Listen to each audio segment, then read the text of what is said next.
नमस्कार साथियों, स्वागत है आप सभी का जीके जोन में। तो आज हम रिवाइज करेंगे श्रीनिवास पानुरी जी की जीवनी। तो हमें जो है 7 लेखक की जीवनी को याद करना है। तो चलिए शुरुआत करते हैं श्रीनिवास पानुरी से। श्रीनिवास पानुरी का जन्म हुआ था 25 दिसंबर 1920 को। इस दिन को हम क्या बोलते हैं? खोटा दिवस के रूप में मनाते हैं। इनका जन्म कब हुआ था? 25 दिसंबर यानी क्रिसमस के दिन 25 दिसंबर 1920 को हुआ था और 25 दिसंबर को हम खोटा दिवस के रूप में जानते हैं। जन्म स्थान की बात की जाए तो इनका जन्म हुआ था बरवड्डा, कल्याणपुर, धनबाद।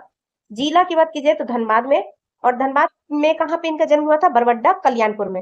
पिता का नाम था सालीग्राम पानुरी, जिनकी मृत्यु 1939 में हो गई थी, जब द्वितीय विश्व युद्ध प्रारंभ हुआ था। उस ईयर में इनके पिताजी की मृत्यु हो गई थी, सालीग्राम पानुरी की।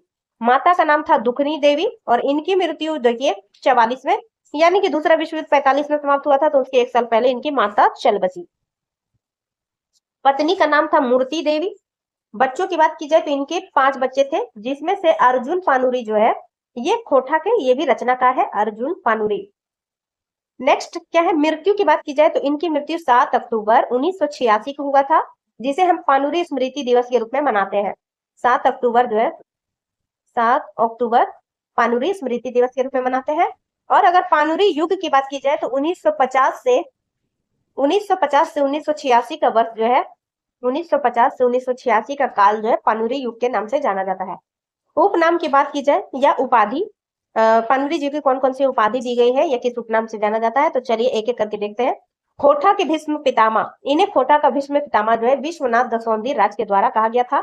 बरवड्डा आखे बोर कहा है शांति भारत ने।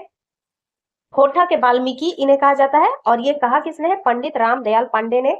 खोटा के टैगोर यानी खोटाक टैगोर है, ये चतुर्भुज साहू का कहना है। प्रकाशित रचना की बात की जाए तो श्रीनिवास पानुरी की प्रकाशित रचनाएं पहले हम देखेंगे, उसके बाद अप्रकाशित रचनाएं। तो पहला देखिए बाल किरण 1954 में। बाल किरण और दिव्य ज्योति दोनों जो है 1954 में प्रकाशित हुई थी। बाल किरण, दिव्य ज्योति ये दोनों कविता संग्रह है। इनका एक और कविता संग्रह आखिरी गीत, लेकिन उसका प्रकाशन नहीं हुआ है। मेघदूत जो है ये अनुवादित काव्य है, कालिदास की रचित मेघदूत का ये अनुवाद है। तितकी पत्रिका है, यहाँ गलती से कविता संग्रह लिख दिया गया, तितकी पत्रिका है। और राम कथा अमृत खंड काव्य। चाबी काठी इनका नाटक है, उद्वासल कर्ण नाटक, कुसमी कहानी, मधुक देशे प्रणय गीत, आंखी की गीत कविता संग्रह है। अच्छा, इसका भी प्रकाशन हो चुका है। उसके बाद माला फूल कविता संग्रह है, झिंगा फूल, मातृभाषा जो है मासिक पत्रिका, और किसान कविता है। इनकी अप्रकाशित रचनाएं में कौन कौन सी आती है? पारिजात, अपारिजात। अप्रकाशित रचनाएं है पारिजात, अपारिजात, दोनों काव्य है। समाधान खंड काव्य, अग्नि परीक्षा यानी परीक्षा ये खंड काव्य है। मोहभंग काव्य है, हमर गांव, भ्रमर गीत, युगेक गीता। तो ये जो है कम्युनिस्ट मैनिफेस्टो का कोठा में अनुवाद किया गया है। और कैसा अनुवाद, ये क्वेश्चन पूछा जाए तो ये काव्य अनुवाद है। तो गाइस यहाँ तो मौसम बहुत ही ज्यादा खराब है।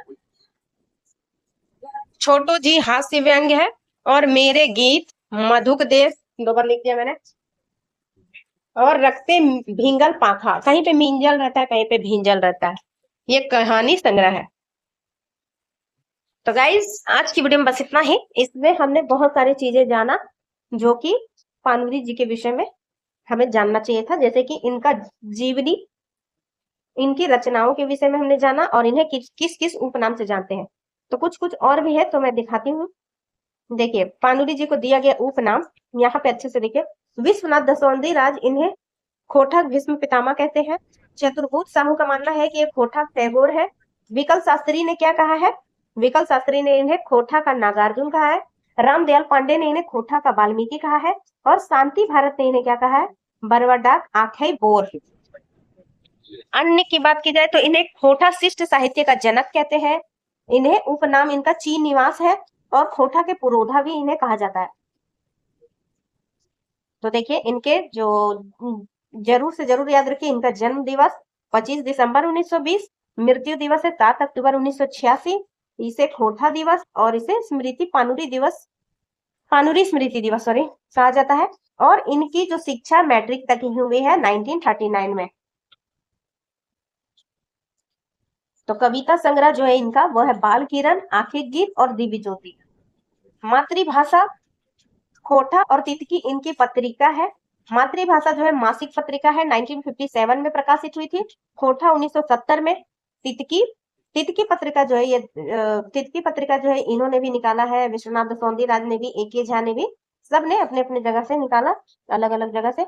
नाटक की बात की जाए तो चाबी फाटी जो है इसका पहला संस्करण 2006 में आया था। और ये देखिए उद्भासल कर्ण जो है 1930 इसका जो रचना हुआ था 1963 में, पहला प्रकाशन 2012 में और दूसरा 2019 में। एक सेकंड,